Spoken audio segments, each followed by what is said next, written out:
Então, em relação às taxas de morbidade, elas normalmente estão relacionadas a doenças, claudicação, complicações após um procedimento, a frequência das lesões. Quando elas são, esses acontecimentos, eles são, acontecem acima dos limites reconhecidos como aceitáveis, eles podem indicar, direta ou indiretamente, que o estado de bem-estar desse animal pode estar comprometido, e até do rebanho como um todo. Para se detectar problemas potenciais de bem-estar animal, é fundamental se conhecer a etiologia desses problemas, dessas doenças, dessas lesões, desses acontecimentos que podem levar a um aumento na taxa de morbidade, para que se possa corrigir e evitar que aconteça. Uma das formas de se conseguir melhores informações a respeito dessas taxas de morbidade é criar sistemas de pontuação, como, por exemplo, foi falado em claudicação, graus de claudicação, do grau mais leve ao grau mais grave, para que se possa avaliar essa taxa de morbidade de uma forma mais eficiente. Com relação à taxa de mortalidade, ela também é um indicativo de comprometimento de bem-estar, porque as estimativas dessas taxas de mortalidade, elas têm um número aproximado que é aceitável. A partir do momento que isso começa a aumentar, deve-se partir para uma análise das causas dessas mortalidades, dessas mortes, analisar o padrão de frequência, a distribuição no tempo e no espaço dessa taxa de mortalidade, para definir o que está acontecendo, o que está comprometendo esses animais para levar a esse aumento da taxa de mortalidade e corrigir isso para melhorar a questão do bem-estar desses animais.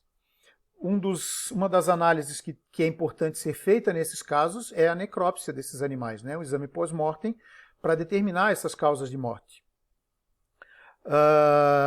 Isso pode, tanto a causa de doença, né, dentro da patologia clínica, como o exame de necrópsia, eles podem ser utilizados como os indicadores de doença, de lesões e de outros problemas que poderão comprometer o bem-estar desses animais, e essa análise pode ajudar a evitar que isso aconteça.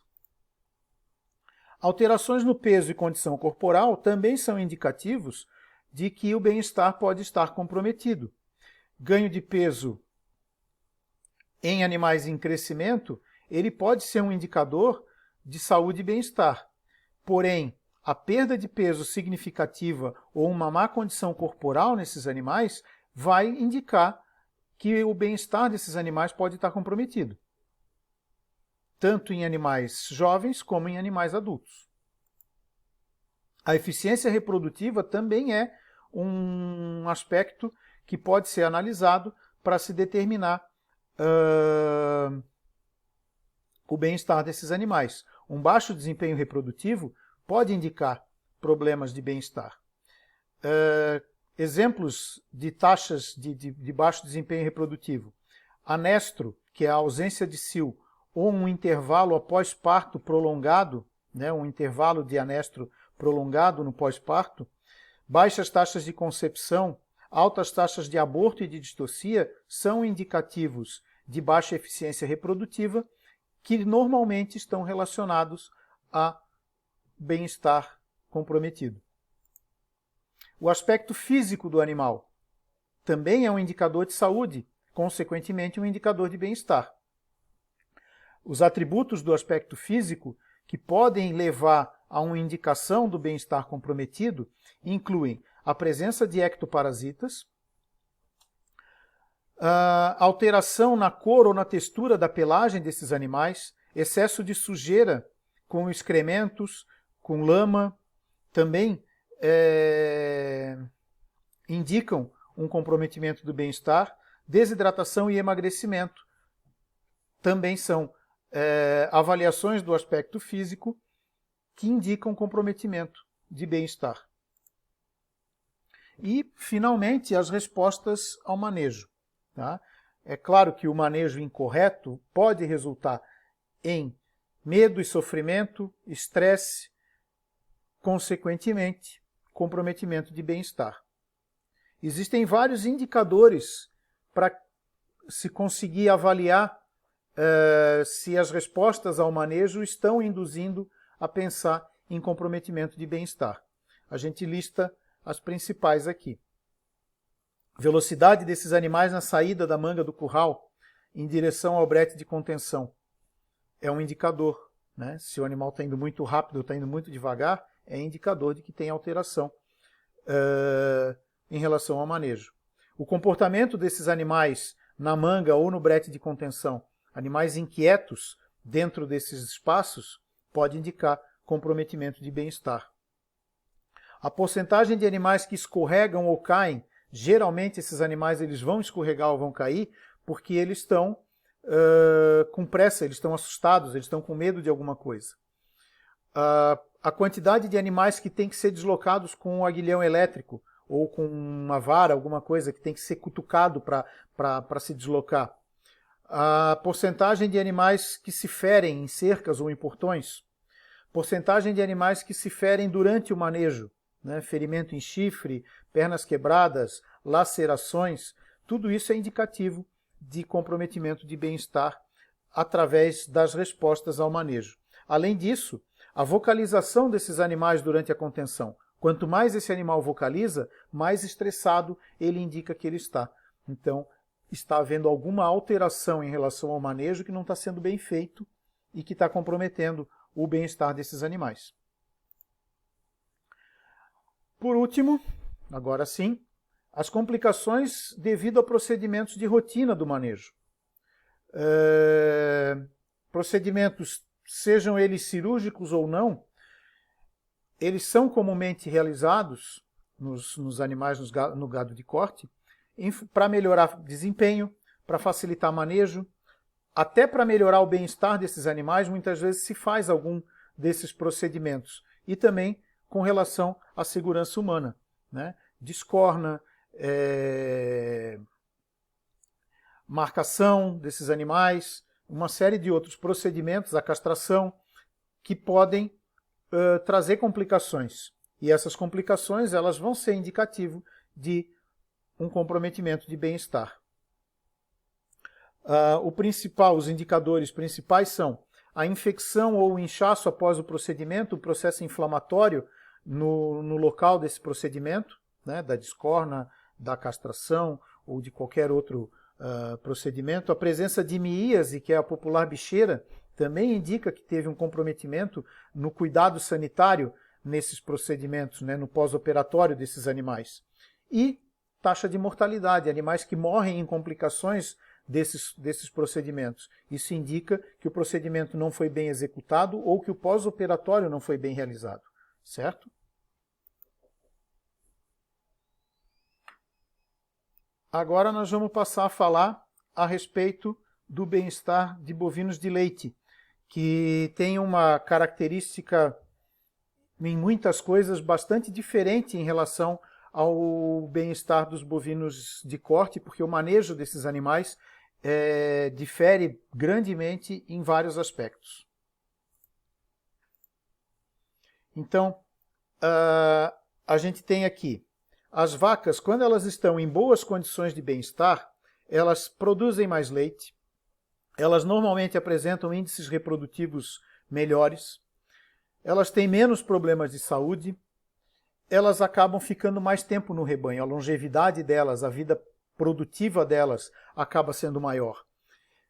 Já nos animais estressados ou com pobre condição de bem-estar, eles vão ter uma imunidade menor, a gente já viu quando a gente falou de estresse, né? A gente ainda vai falar mais sobre estresse nas próximas aulas. Tá? Eles são animais de difícil manejo, eles vão tender a comer menos e isso vai interferir na saúde e na produtividade desses animais. A alimentação desses animais. Os animais que se alimentam no pasto. Tá? Então, onde existe condição climática para se cultivar pastagem de qualidade, as vacas leiteiras devem obter das pastagens uma alta proporção das suas exigências nutricionais. Então, a principal fonte alimentar dos bovinos de leite, onde existe a possibilidade, deve ser das pastagens. Nessa situação, é muito importante que se faça uma avaliação periódica da condição corporal desses animais, porque eles estão comendo à vontade. E se eles, por alguma razão, passam a comer menos, ou se por alguma razão essa pastagem está com algum problema e deixa de ter a qualidade nutricional desses animais, isso vai impactar na saúde desses animais, no bem-estar desses animais e na produtividade. Então, sempre tem que se cuidar para que esses animais tenham, dessa fonte de alimentação, uma dieta adequada, completa e balanceada. Como que se faz isso? Através da análise do teor de nutrientes dessa pastagem. Isso é um cuidado que tem que existir na produção de gado a pasto, sempre estar acompanhando a qualidade dessa pastagem.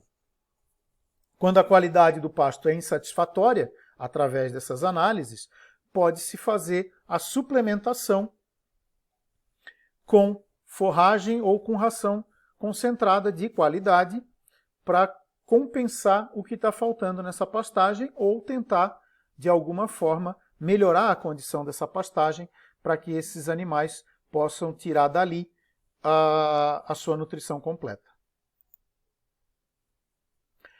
Aqueles animais que recebem a suplementação ou que são alimentados de outra forma, quando não existe a possibilidade da alimentação na pastagem, existem alguns cuidados em relação a essa alimentação. Novamente, como a gente já viu nas outras espécies, proteína derivada de mamíferos ou de aves não é permitido, exceto o leite e os derivados de leite. Uma outra coisa, as vacas leiteiras elas não devem ser tratadas com uma substância chamada somatotropina bovina recombinante. Essa substância ela provoca uma maior incidência de mastite, que é uma infecção das mamas, o que, obviamente, compromete a produtividade desses animais. Os bovinos de leite também não devem ser alimentados com antibiótico, tá? Ou com qualquer substância que venha a promover deliberadamente aumento no crescimento, na eficiência alimentar ou produção de leite. O chão da área da alimentação, ele não deve ter lama com profundidade maior do que a canela desses animais, por uma questão de saúde, né? O ambiente. Os sistemas de produção leiteira que mantenha as vacas alojadas o ano todo sem acesso à área externa, seja para pastagem ou para área de exercício, é proibido. Esses animais até podem ser mantidos em currais, em galpões, mas eles precisam ter acesso durante alguma parte do ano à pastagem ou a áreas de exercício para que elas possam se locomover, para que elas possam exercer o comportamento natural da espécie. Quando o clima permite, esses animais devem ter todo dia, por pelo menos 4 horas diárias, acesso à área de exercício. No caso em que isso não ocorre, é porque o clima não está permitindo. Não é o nosso caso, normalmente, no Brasil, né? Mas em regiões mais frias, isso pode ser um impedimento para que esses animais sejam levados ao ambiente externo. O gado ele só poderia ser confinado por no máximo 4 horas, naquelas situações em que exista a recomendação do manejo, para tratamento veterinário, para alimentação, para limpeza das instalações onde esses animais ficam, para promover a inseminação artificial ou ordenha. Essas são as únicas justificativas para se manter esses animais confinados. Então, o sistema de confinamento para gado de leite não é aceito. O piso em que esses animais passem mais tempo em pé, né, que seriam os comedouros, a sala de ordenha ou a pré-ordenha, deve ser emborrachado para evitar acidentes.